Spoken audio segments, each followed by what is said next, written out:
Assalamualaikum warahmatullahi wabarakatuh. Perkenalkan, kami dari kelompok 4 akan mempresentasikan sistem dan struktur politik ekonomi Indonesia pada masa demokrasi liberal pada tahun 1950 sampai 1959.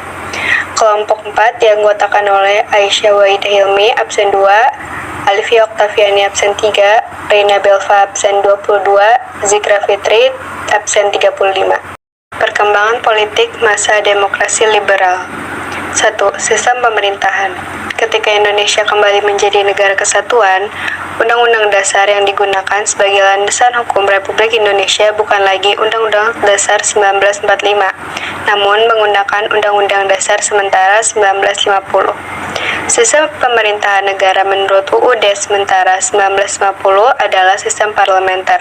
Artinya, kabinet disusun menurut pertimbangan kekuatan kepartaian dalam parlemen.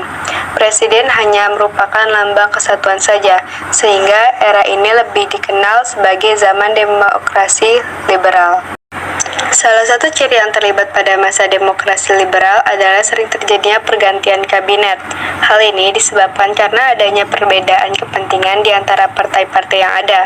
Karena perbedaan ini tidak dapat diselesaikan dengan baik, sehingga terjadi pergantian kabinet mulai dari kabinet Tasir atau Masyumi hingga kabinet Juanda atau Zakan kabinet. Sistem kepartaian. Partai politik merupakan suatu kelompok terorganisir yang anggota-anggotanya mempunyai orientasi, nilai-nilai, dan cita-cita yang sama. Tujuan dibentuknya partai politik adalah untuk memperoleh, merebut, dan mempertahankan kekuasaan secara konstitusional dan berkaitan erat dengan kekuasaan. Pasca proklamasi kemerdekaan, pemerintah RI memerlukan adanya lembaga parlementer yang berfungsi sebagai perwakilan rakyat sesuai dengan amanat UUD 1945. Keberadaan parlementer, DPR, dan MPR tidak terlepas dari kebutuhan organisasi politik, yaitu partai politik. Pada 23 Agustus 1945, Presiden Soekarno mengumumkan pembentukan Partai Nasional Indonesia sebagai partai tunggal.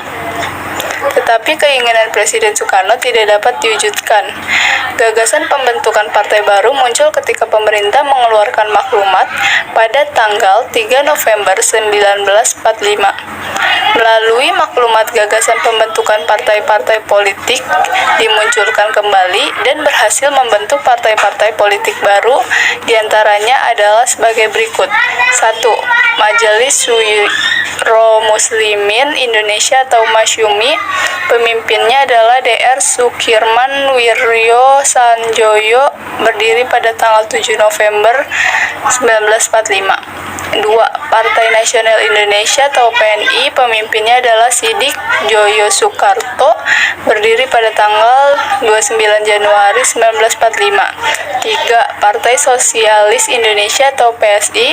Pemimpinnya adalah Amir Syarifuddin, berdiri pada tanggal 20 November 1945. 4. Partai Komunis Indonesia atau PKI. Pemimpinnya adalah MR Moh Yusuf, berdiri pada tanggal 7 November 1945. 5.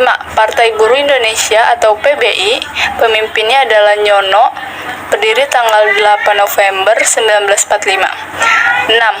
Partai Rakyat Jelata atau PRJ.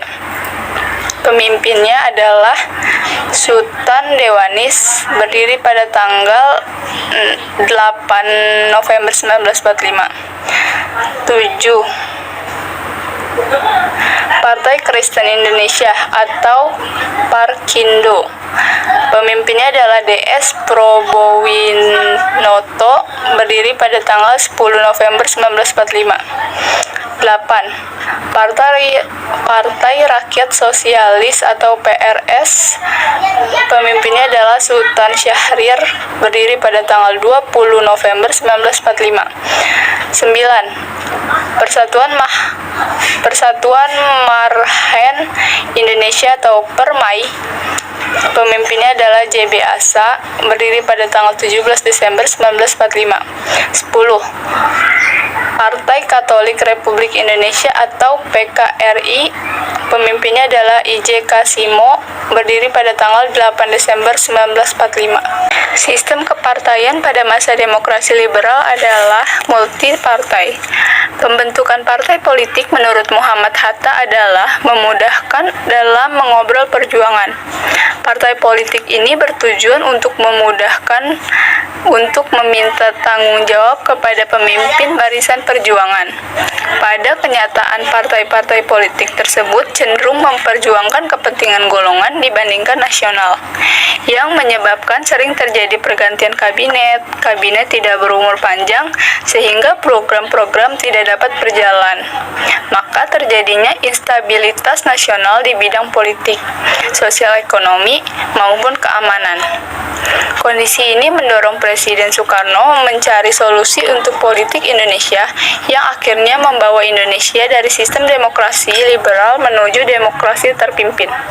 B. Mencari sistem ekonomi nasional. Yang pertama, pemikiran ekonomi nasional. Pemikiran ekonomi pada 1950-an pada umumnya merupakan upaya mengembangkan struktur perekonomian kolonial menjadi perekonomian nasional. Hambatan yang dihadapi dalam mewujudkan hal tersebut adalah sudah berakarnya sistem perekonomian kolonial yang cukup lama. Warisan ekonomi kolonial membawa dampak perekonomian Indonesia banyak didominasi oleh perusahaan asing dan ditopang oleh kelompok etnis Cina sebagai penggerak perekonomian Indonesia. Kondisi inilah yang ingin diubah oleh para pemikir ekonomi nasional di setiap kabinet di era demokrasi parlementer. Sumitro Jojo Hadikusumo, ia berpendapat bahwa pembangunan ekonomi Indonesia pada hakikatnya adalah pembangunan ekonomi baru. Sumitro mencoba mempraktikkan pemikirannya tersebut pada sektor perdagangan. Ia berpendapat bahwa pembangunan ekonomi nasional membutuhkan dukungan dari kelas ekonomi menengah pribumi yang kuat. Gagasan Sumitro kemudian dituangkan dalam program Kabinet Natsir dalam wujud perancangan Rencana Urgensi Perekonomian atau RUP, yang sering disebut juga dengan Plan Sumitro. Wujud dari RUP tersebut kemudian dicanangkan program Banteng. Program ini antara lain mencadangkan impor barang-barang tertentu bagi kelompok bisnis pribumi, serta membuka kesempatan bagi para pedagang pribumi membangun basis modal di bawah perlindungan pemerintah. Usaha lain yang dilakukan pemerintah untuk meningkatkan perusahaan pribumi dilakukan melalui Gerakan Asaat. Gerakan Asaat memberikan perlindungan khusus bagi warga negara Indonesia asli dalam segala aktivitas usaha di bidang perekonomian dari persaingan dan pengusaha asing pada umumnya dan warga keturunan Cina pada khususnya. Dukungan dari pemerintah terhadap gerakan ini terlihat dari pernyataan yang dikeluarkan pemerintah pada Oktober 1956 bahwa pemerintah akan memberikan lisensi khusus pada pengusaha pribumi. Ternyata kebijakan pemerintah ini memunculkan reaksi negatif, yaitu muncul golongan yang membenci kalangan Cina.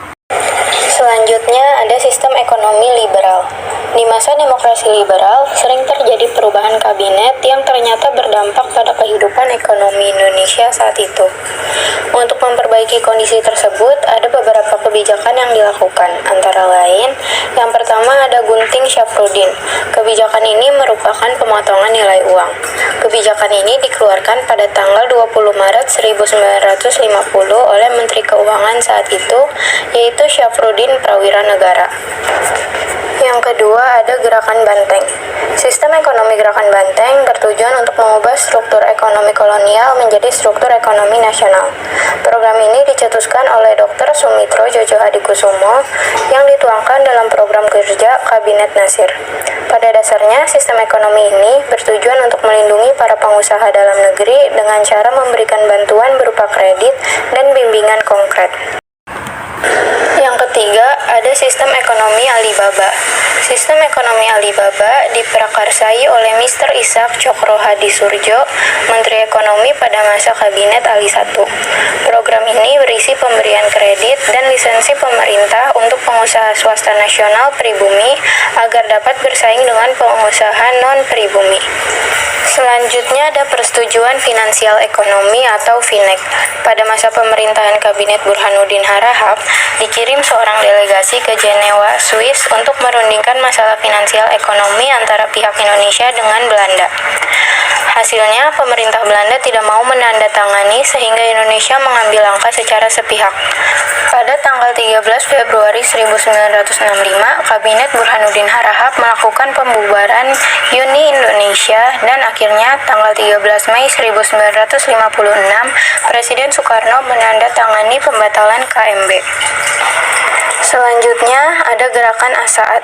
Gerakan Asaat yang digagas oleh Mr. Asaat bertujuan melindungi perekonomian warga Indonesia asli dari persaingan dagang dengan pengusaha asing khususnya Tionghoa.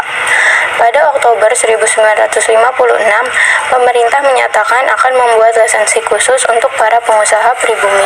Selanjutnya, ada Rencana Pembangunan 5 Tahun atau RPLT.